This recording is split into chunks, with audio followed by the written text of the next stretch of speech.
Hello，大家好，现在是下午1点55分，我们来看一下这只跟定，很久没有讲它了，它的股价呢真是很惨，一直往下掉，差不多这边全部都是红色蜡烛，它现在的支撑其实就是这个52周最低价3.9块3.90，而它的阻力呢就是4.20，现在是非常的弱势，完全没有止跌的迹象。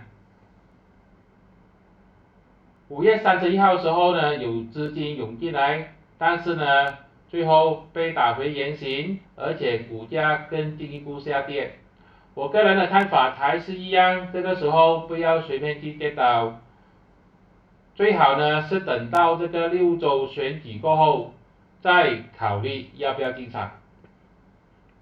这是我的个人看法，并没有任何的买卖建议。谢谢大家。